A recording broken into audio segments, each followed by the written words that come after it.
Bienvenido al narrador sombrío, amigo de lo desconocido. Florida, finales de los años 80. Las autopistas que cruzan el estado son el escenario de una historia que rompería todos los esquemas de la criminología. Durante meses, varios hombres desaparecieron sin dejar rastro, solo para ser encontrados más tarde en zonas boscosas, con disparos en el cuerpo y sus pertenencias robadas. La prensa y la policía buscaban a un asesino, pero lo que encontraron fue algo que nadie esperaba. No era un hombre acechando en las sombras, sino una mujer que vivía en los márgenes de la sociedad. Su nombre era Aileen Wuornos, bautizada como la primera mujer asesina en serie de Estados Unidos.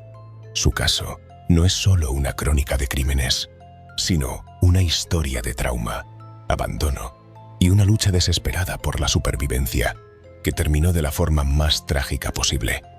Hoy vamos a conocer la vida y los crímenes de Aileen Wuornos, la mujer que el mundo llamó monstruo. Para entender cómo Aileen llegó a esa carretera, debemos mirar hacia atrás, a una infancia que parece sacada de una pesadilla. Nació en 1956 en Michigan. Su padre era un delincuente convicto que nunca conoció, y su madre la abandonó cuando era apenas una niña. Aileen y su hermano fueron criados por sus abuelos, pero el hogar que debía ser su refugio se convirtió en un lugar de abusos constantes. A los 14 años, tras quedar embarazada producto de una agresión, fue expulsada de su casa y obligada a vivir en el bosque. Desde muy joven, Aileen aprendió que el mundo era un lugar hostil, sin educación, sin apoyo y sin hogar. Recurrió a la prostitución en las carreteras para poder comer. Pasó años viajando de un lugar a otro, acumulando arrestos menores y cicatrices emocionales que nunca sanarían. En 1986, la vida de Aileen pareció encontrar un pequeño rayo de luz. En un bar de Florida, conoció a Tyria Moore.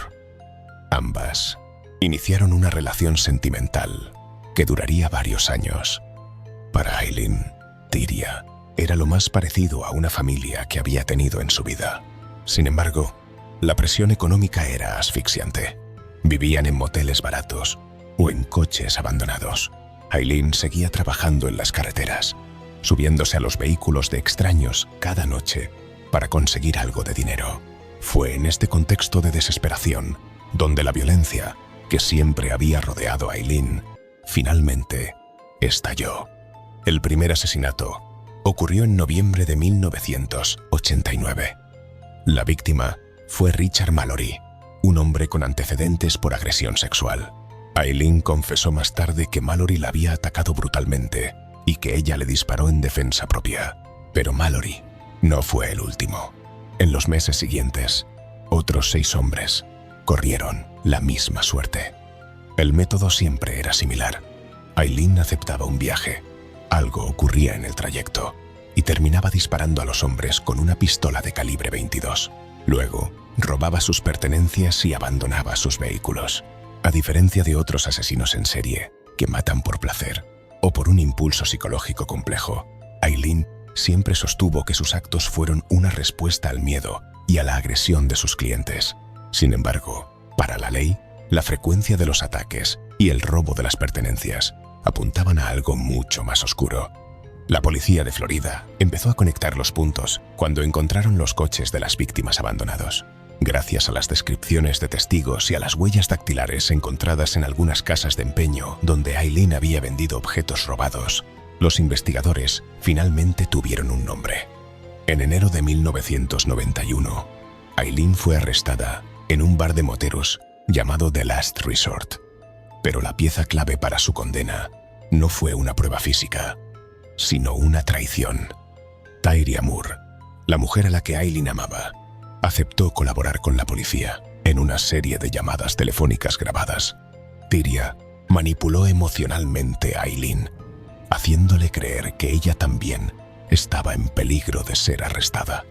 Para proteger a Tyria, Aileen terminó confesando los crímenes por teléfono. Fue el golpe final para su defensa. El juicio de Aileen Wuornos se convirtió en un fenómeno mediático. El público estaba fascinado y horrorizado por la idea de una mujer asesina en serie.